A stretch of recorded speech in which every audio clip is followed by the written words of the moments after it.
Ken Grohe, President and CRO of Weka. It's great to talk to you. I've been waiting for this. I've been really looking forward to this. So many things that I want to talk to you and ask you about. But before I get into it, what I'd really like to know is something a little bit about you. I was looking at your history, and you basically came from some of the biggest names in the storage industry with some pretty big roles there. EMC, Western Digital, Barracuda. And then there's another era where you went to various startups and led them. I saw that you were at SignNow, Stella, now you're at Weka. You're involved with a number of other startups doing all kinds of things: cloud management, storage management, data management, AI.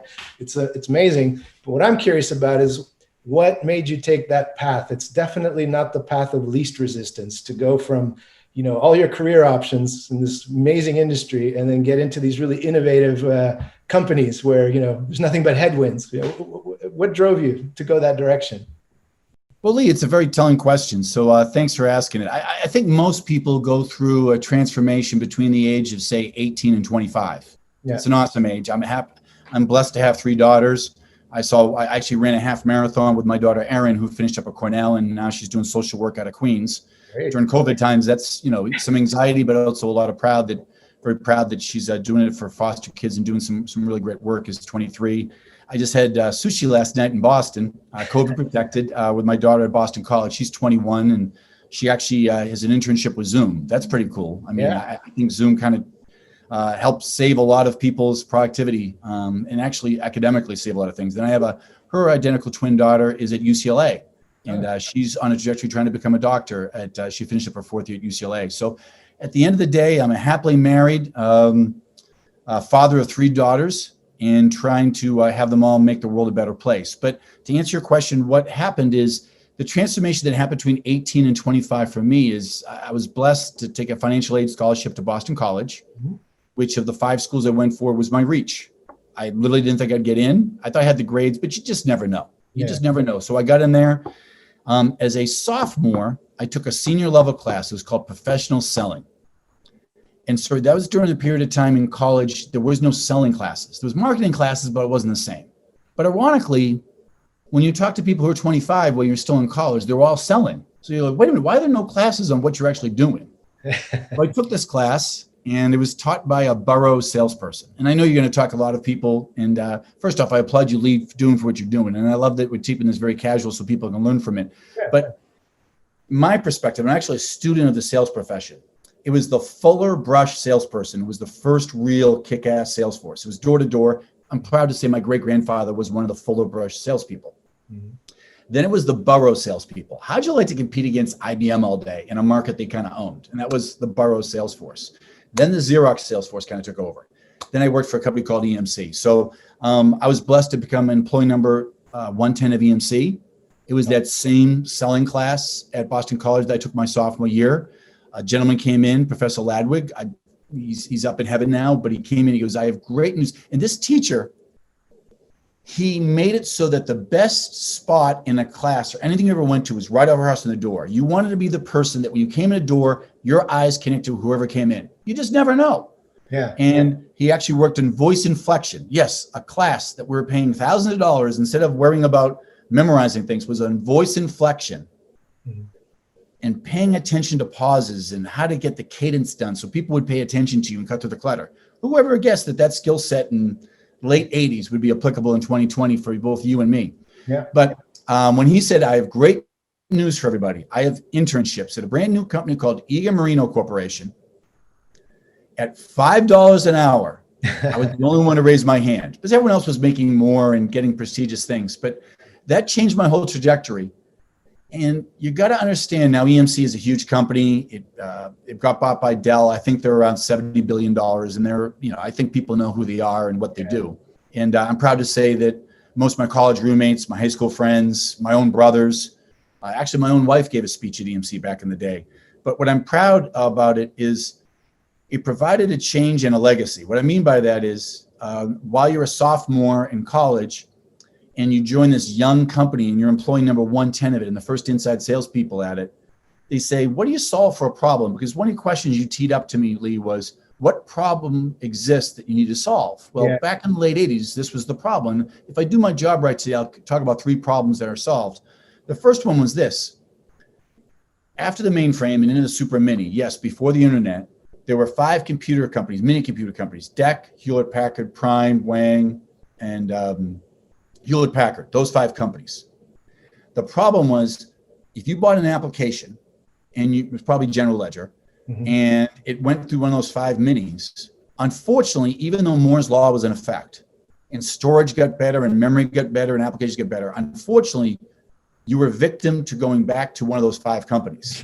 So if you bought an IBM mini computer, you had to stay with them for the upgrades.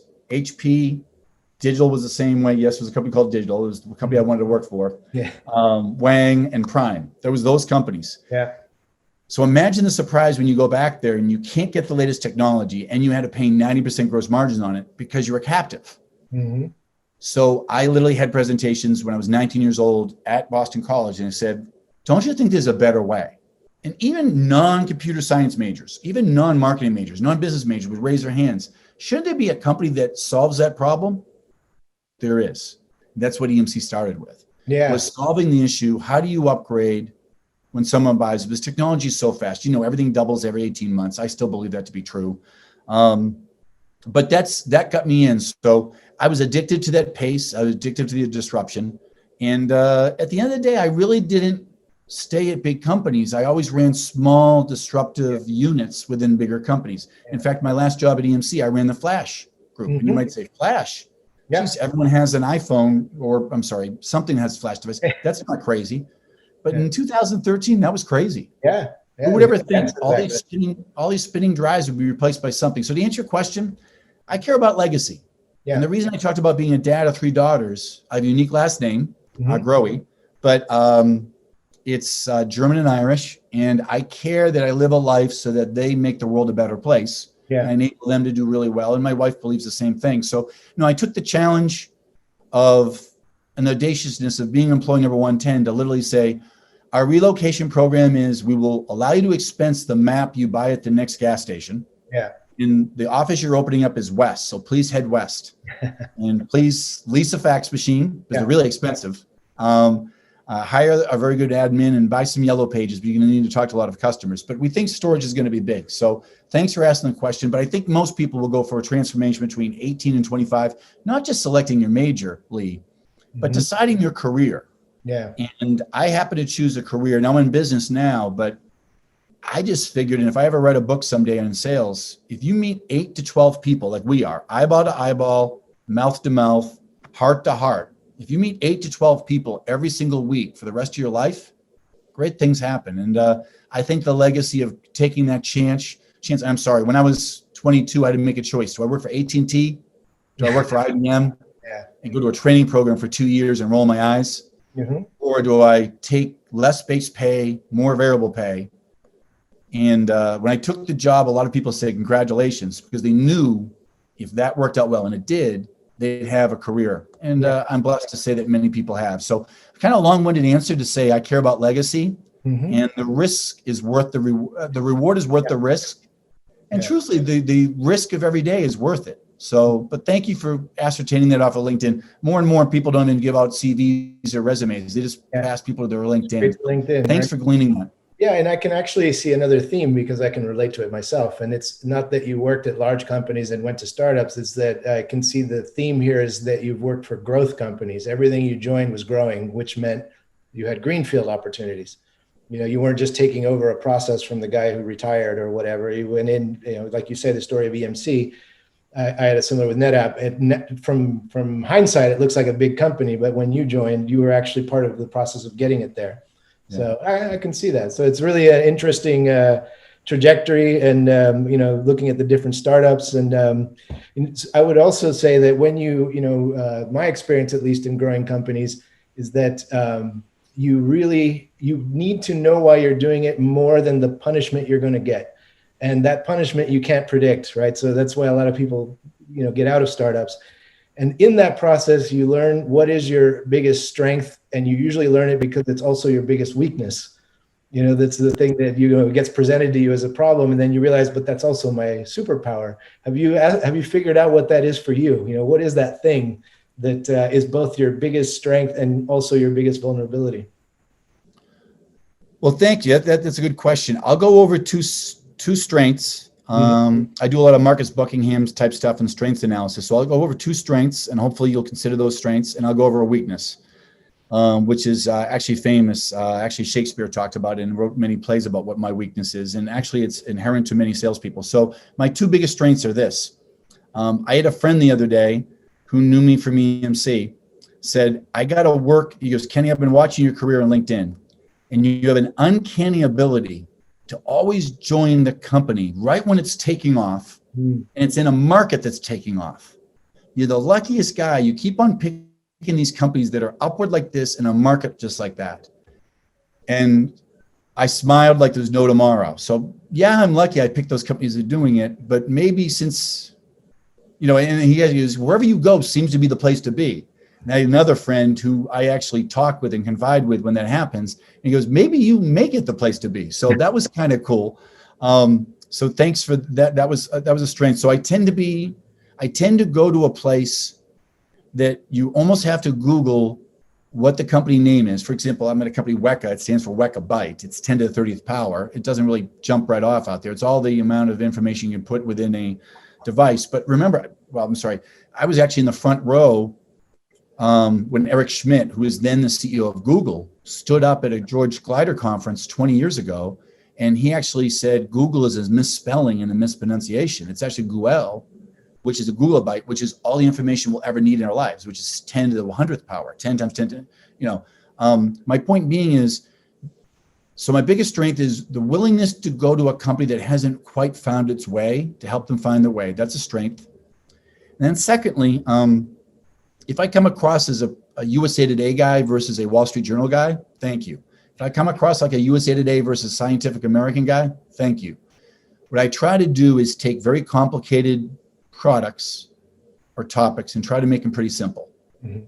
And I think that's a good trait to have. So I wouldn't call them superpowers because that's a little strong, but I would call them strengths. Strengths would be the ability to take a complex situation and be able to explain it. And I'm an extroverted person, so a lot of people, on Saturday night, people said, explain what you do, commonly. And I explained, we're involved with, cures for COVID and letting Tesla, for example, ride autonomously all on the vehicles, which is really outstanding. But those are the two strengths. The weaknesses, and this is downside, I have this insatiable ability to have no patience.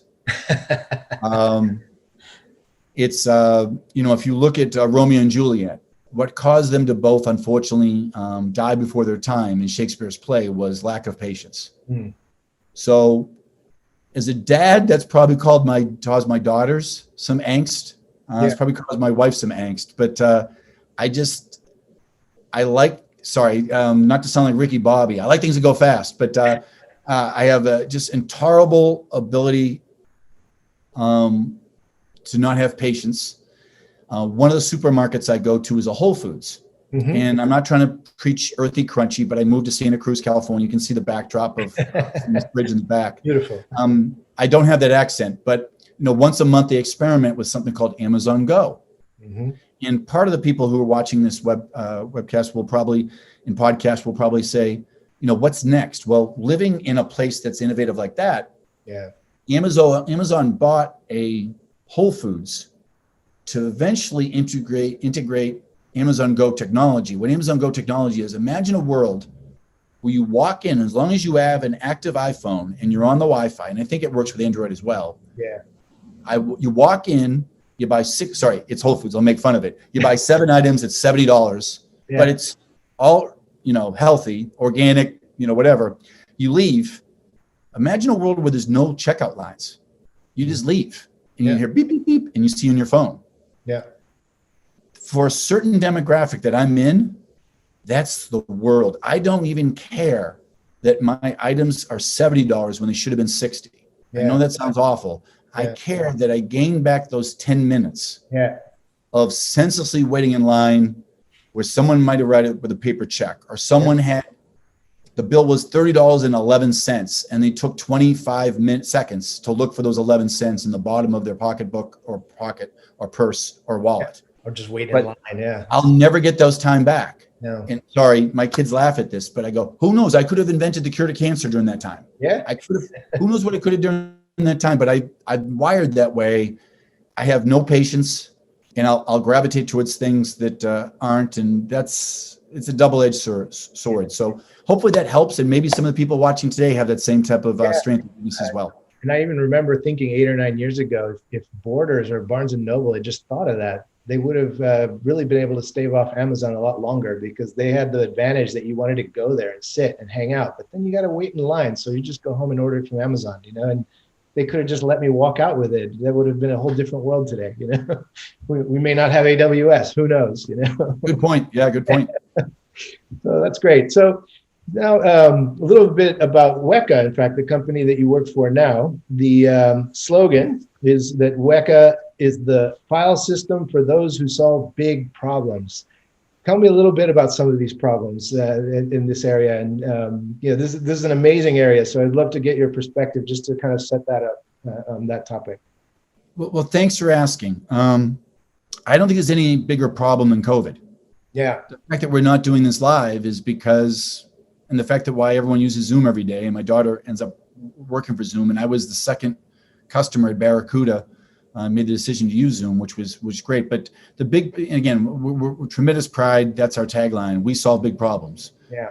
Number one's COVID. So as you're probably aware, globally, there's 4 manufacturers of the vaccine or providers of the vaccine. In the US, there's 3. Sorry, I'm US centric right now. I have global responsibilities, but I'm US centric. I'm proud to say that all 3 of those organizations, and I can't name them names, but it's publicly available, but I would rather not be the one who volunteers it. Sure. But all 3 of those, one's on the West Coast, one's on the East Coast, one we can't identify the location because I've signed some documents saying that. But all 3 of them run Weka, because you can do things 10 times faster. Yeah. So it's a file system. Not that you really need to do that. It's a way to, at the end of the day, it's a bunch of genomes where you're trying to match up the genome sequencing so that you can create a cure or a vaccine. So the biggest problem is COVID. So number one globally, 70 petabytes. They happen to be in England, that has all the information around COVID and all the reactions globally. They stay agnostic as possible, but it's called Genomics England. 70 petabytes. I mean, most large sites are around 10 petabytes. They're 7 times that.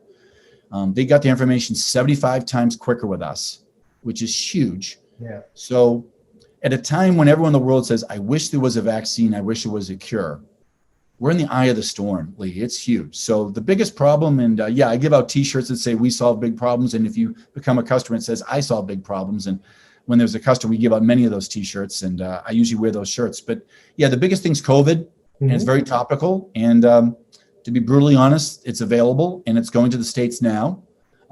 It should go to the right people first. I'm not in that constituency to decide who those are. I'm sure there's some demographics and parties that have that, and it will probably take longer to disseminate the vaccine.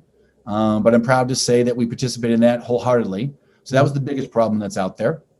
2 other problems. Sorry, there's other people that are impatient like I am. So traffic's an issue. Yeah. So if you think about it, Elon Musk has created a couple of different companies to solve traffic. In fact, he even has an underground company, he's good to double entendre, called Holes, to bypass traffic. From those in LA to Vegas and from LA to San Francisco. But no, he has a company that does autonomous vehicles. We help to move from semi-autonomous to autonomous. Yeah. So when people were doing commutes or whatever you're doing, the fact that you don't have to have your hand wheel, you could be multitasking if you're so inclined.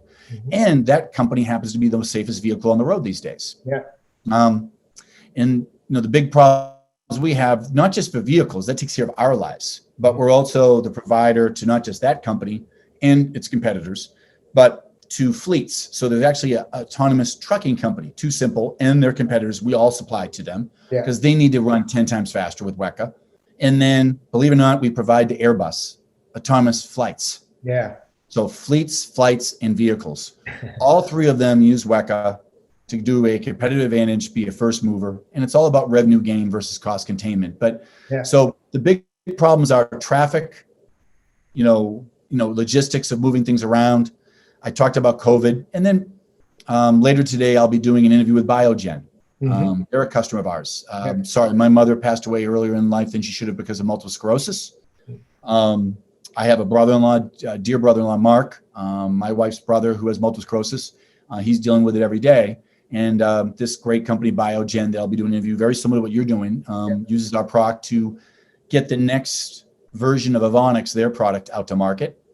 Literally on the Zoom, and the reason I was a little bit late, sorry about that, was with a company that's in the general area that does it for cystic fibrosis, which their treatment, and Alzheimer's. Believe it or not, a lot of people, as we have an aging demographic, Alzheimer's is pretty out there. And what they said earlier on our Zoom was, Kenny, thank you. We have to declare it in our 10Q reports, but you're allowing us to solve the big problem of getting these products to market 1 quarter earlier. And you probably know this. You get about a 10-year window to sell a particular pharmaceutical drug. Right. And so you're solving big problems of, if you had Alzheimer's or cystic fibrosis or COVID, you really want a vaccine or a cure. So you're racing time so you can have a better quality of life. So the problems we're solving, Lee, and thanks for teeing it up, is we're trying to provide a better quality of life for everybody so they can have a better legacy by providing a faster ability to provide a cure, whether it be cystic fibrosis, Alzheimer's, COVID, which is front and central, provide a safer experience for driving a personal vehicle, quicker delivery in the case of fleets, or quicker transcontinental in the case of supply chain constraints with flights. Hopefully that answers your question, but it's all around time to market and making a better life, better quality of life for everybody. Yeah, and in fact, that's a good setup because you talk about time to market versus quality. And, you named some really amazing examples, but in fact, actually this same challenge is, applies to all kinds of less sexy examples, very ordinary things. Almost any business will benefit from data analytics and speeding up this process. And yet, at least today, so very few of them are actually doing it. They're either for technical reasons or mindset reasons. What do you find are some of the common, let's say, mindset barriers that prevent, adoption and really going all in these types of solutions for the world at large? Well, one of my mentors, Jeff Goldberg, said the definition of insanity is keep doing the same thing the same way and expect different results. I probably mumbled through that a little bit there, but so I would think any conventional thinking behind it. So I'll give an example. So I talked about how the genesis of EMC, the company, was just giving people a choice. Why am I going to get locked into 5 different things? That's crazy. Let me do a quick story about VMware and how that kind of went out there. And I never worked at VMware, but I saw how it changed the market, and maybe Weka can do the same thing as well. So VMware was started, I'll just pick a high school. We rose our kids in Ohio, a small place called Aurora, Ohio. Nice town, 15,000 people. Good, genuine quality of life. But their high school had an IT department. What high school doesn't? And they literally had about 70 apps. Might be time and attendance, might be curriculum, might be payroll. Anyway, 70 apps. I think people can plausibly think what company or what organization wouldn't have 70 apps. Until VMware came out, you had to buy a server. Sorry, for those who don't buy servers, it looks like a pizza box. Sits in a 19-inch rack, like the stereo used to have in the 80s, but a little thinner. Literally like a pizza box. You'd buy that server and would run an app. Well, until VMware happened, you had the chaos of, well, you have 70 apps, you need 70 servers. And the problem is you'd have to hire 5, 6, 7 people to manage those 70 servers, from not burning up and maintaining and doing releases and all the different automations you need as far as the product. And that's chaos. All VMware said there has to be a better way. Same as with EMC, there has to be a better way. The better way is, why don't you, instead of buying 70 little servers, all one use, sorry, not to get technical, but one rack unit. Why not buy 2 big hunkin' servers? Sorry, that's a very technical phrase. Today, HPE has a 325. It's almost a supercomputer. It's incredible. The latest PCI Gen 4 type transfer. Dell has an RA 840. We're very, NVIDIA invested in this, and they came out with an A100, powerful product, supercomputers. So whether you're doing NVIDIA A100, a Supermicro Big Twin, a Dell RA 840, whatever you have out there, you can buy that huge product, cluster it. It doesn't take up that much more rack space, but then you run your 70 apps fully protected for those 2 servers. The good news is quicker time to market, quicker time to cloud, and you don't need those 7 or 8 people to manage it. You need 1 or half of 1. Yeah. So that's what VMware really did. They created a hypervisor so you can virtualize your environment. So you got the magic of all these apps behind two servers. Yeah. Sorry, my final transition to what Weka does is, so since the world went from these little pizza box servers to these supercomputers in almost the same frame, now you got big, robust servers that are clustered and you're running multiple, not 70 apps, now you're running 700 apps at a Fortune 500. What's Weka doing? Well, Weka's doing, and I think I mentioned before, one of these autonomous vehicles like a Tesla, for example, they actually ship almost all the Teslas the same way, and then they ratchet it down to what you buy. Yeah. And then you buy the upgrade as it's available. Ludicrous mode, for example, is available in everybody, but you buy it as a feature and you turn it on automatically. What we're seeing is some of these larger server vendors have so many NVMe devices, which is basically the latest version of Flash. Yeah. And I know you have a diverse audience, so to make it easier, all Weka does is, if you're so inclined, instead of buying a server and then a storage device, you've got all the storage device you need in that server. Why don't you not buy the storage device, buy a piece of software from Weka, and create Weka within the server? Now you have everything you want in a storage device without the headache of managing the actual storage device. And it's closer to the server, so you get everything you really wanted. So ironically, you're talking to one of the guys, Lee, because most of the other people have retired. I'm still crazy enough to keep working. But I was involved in the market that created the storage market, external storage. Yeah. Now Weka is helping to move that back to the server. So you just buy one product, one device with full resiliency, just like it's clustered environment where those two clustered are better than 70 independent. Yeah. Now, instead of buying a separate storage device and the money and the maintenance, right, now the 10 admins go from, instead of one to manage just the server and one to manage the storage, just half of one body to manage the server. So it's all about doing more with less people, and instead worrying about how you grab a competitive edge, whether you're a school, a research institute, your autonomous vehicle, or putting a cure to COVID in place. Yeah. Hopefully that answers your question. Yeah. And so do you think for some maybe more traditional or old school sort of industries, do you think maybe it's like a couple of years before the iPhone came out, they may not know yet that those things are possible, so they haven't looked for solutions in that direction yet? Do you experience something like that? Well, thank you for doing things like this. Whatever way I can do a one-to-many, or more importantly, our customers can do a one-to-many, that'd be great, because we all know the adopters curve.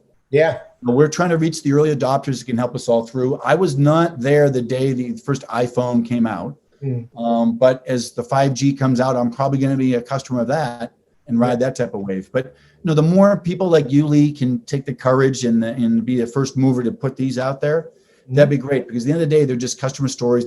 Everyone's the same, and most people realize their zeros and ones are the same as everyone else's 0 and 1s. It's just how do you use a competitive advantage. And the good news that Weka did is we work with the server vendors, Hewlett Packard, Dell, Supermicro, Penguin Computing, NVIDIA, Hitachi Vantaro, the people that people are buying anyways from.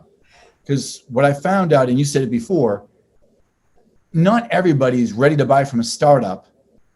And that's a bold move sometimes. Yeah. But everyone will buy from the same vendor they bought from 35 times. It's not hard buying from Hewlett Packard.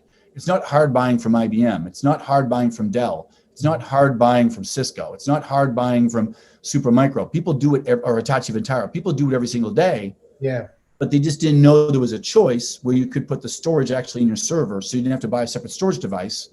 And you put your eggs in a really solid basket. So thanks for asking it. But whatever we could do to do thought leadership points like this.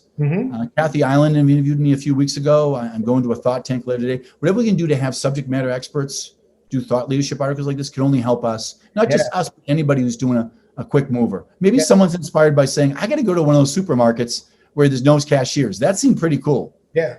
And by the way, I saw the interview with Kathy Ireland. Basically, you interviewed Kathy Ireland about her COVID initiative and how Weka is helping. And it is a fantastic story, which is out there on YouTube, I think. You just, Google Weka and Kathy Ireland, and it's a great example. And the one thing that what I try to do is to it looks like it's way out there, like solving COVID, curing cancer, but bring it down to my, whatever, my transportation company or my grocery store or whatever. If you have data, there's untapped value, and one of the industries that I find interesting is like some of the more conservative financial sectors, like insurance. have so much data, but they're struggling to get the technological transformation underway. But yet finance people can tell you all about opportunity cost. And to me, like, all that unused data is just tons of opportunity cost. For me, at least, that's kind of like how I try to frame things. It's, just think of all that value out there that you're not getting yet, that you could simply by taking on this data.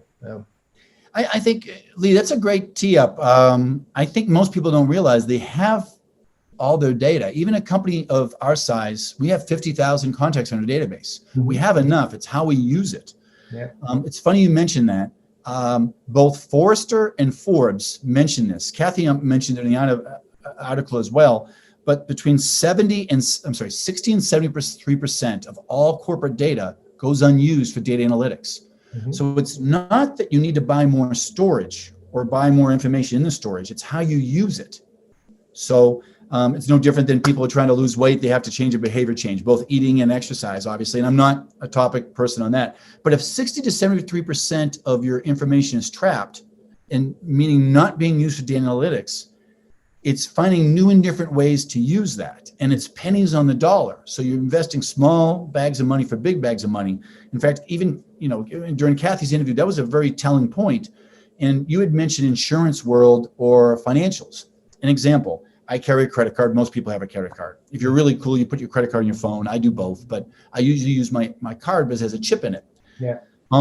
You mentioned opportunity cost. We happen to provide what would call quantitative analytics benefits through Weka to one of those credit card providers in New York City. It could be anywhere, or it could be a smaller version of that company. One of the benefits they provide is if I go in, and I'm sorry, I suffer from allergies. I'm probably not the only person who's listening who has allergies.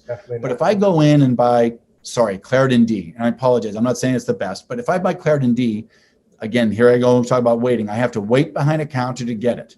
Yeah. If for whatever reason I wait behind a counter and they're out of stock, and then I have to go to another CVS, then another CVS because one closed or whatever, I could be viewed as someone trying to aggregate in my little town all the Claritin D to eventually become a meth dealer.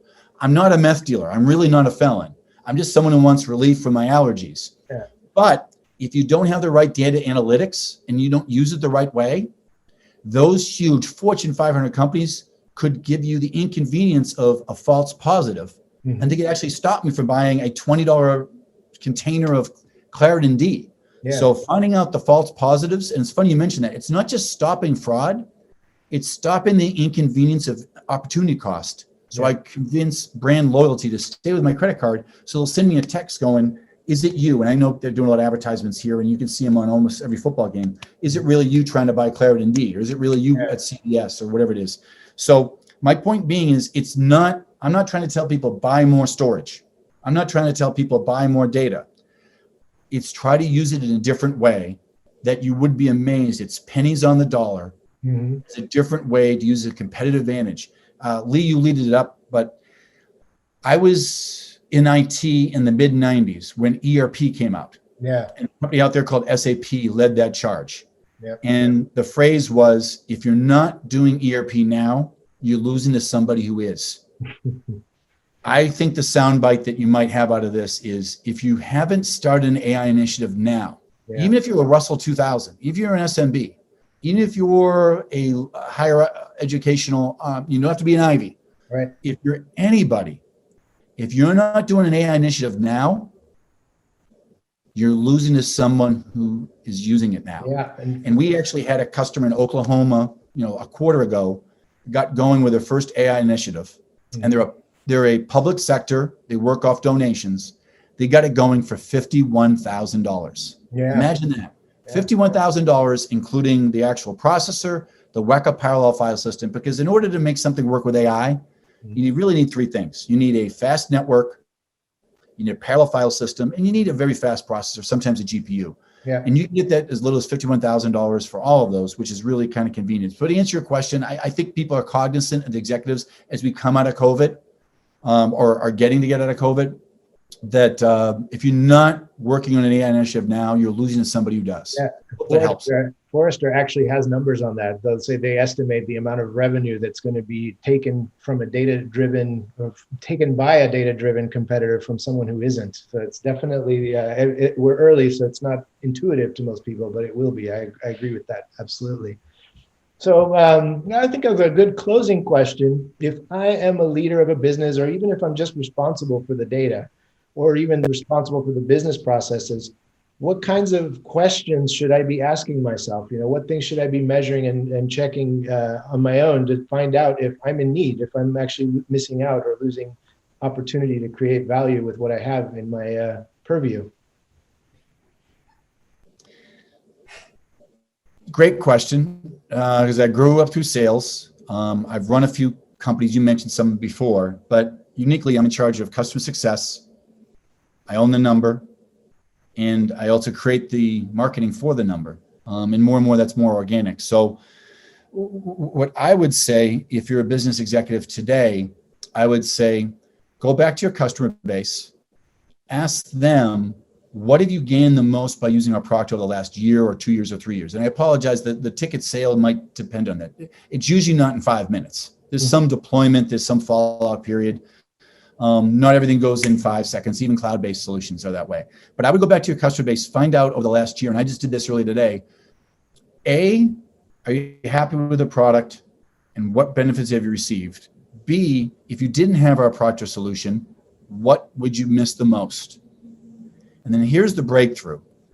I think that the executives coming out of COVID, where you're not going to just blanket advertise.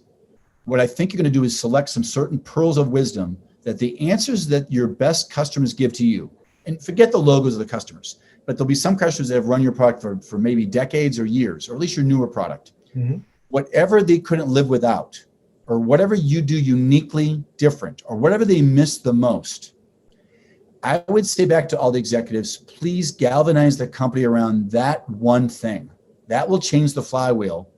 Advertise and galvanize the whole company. I just finished up my my program, postgraduate program at Stanford on their graduate business school, and all around the same thing. Find out the one thing that you do that the customers would miss the most if you didn't provide, that you provide a gap in the marketplace. Galvanize internally first, then galvanize externally. Go solve that problem together, and you'll end up spending less, but more efficiently. Your roadmap will be clearer. And not saying it's easy, because my job's not easy, your job's not easy, Lee. But if you could really canvas your customers and find out what, if that was gone away, what they would miss the most, advertise and galvanize the company around that. And that would be the catalyst for whatever AI project you might be going in. So whatever unique differentiator, if you can exploit that, you have enough money. I just shared with you a 51,000 starter kit to get going out there.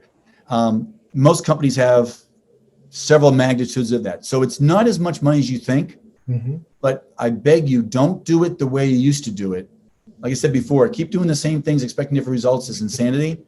Do it a little bit different. Find the one or two things you do uniquely, triple down on that, galvanize the company, galvanize outside, and use some AI around it and exploit that to your advantage. Because I think people are looking for products that your friends would recommend, that organically you find in nature. And then who knows, people might find us through this type of venue. I think it's more 2020 and beyond versus the old way of, Mad Men type advertising. Not saying we're doing that in the past, but it's just too expensive. And it leads to a trail of tears where you don't get the right person. So you get a warm prospect, because no one likes the cold call. No one likes receiving a cold call. Now you get a person who's seriously considered, and you get a warm prospect. And you can worry about, and you can show, like you said before, Lee, very eloquently, show them what's possible together. That's not sales. That's teaming. It's consulting. It's leading. That's all. Absolutely. That's something we talk about a lot, that sales, it's easy for sales and marketing to get a bad rap because we have all seen it done badly. But when it's done well, it's really, you're my guide, basically. I'm a busy person. I can't be the expert on everything that I need to buy. I need to have the help of a good sales and marketing team, which is counterintuitive to a lot of people who are not part of that. But that's what I think our mission is, a bit to serve that role. And so I think that's really a fantastic way to wrap this up, in fact. So I really appreciate it. It's really exciting. Data, absolutely, I mean, is the future. And I think it's exciting to be at the beginning of that trajectory. What we're doing now is still primitive, compared to what I think we're going to see in the coming years and decades.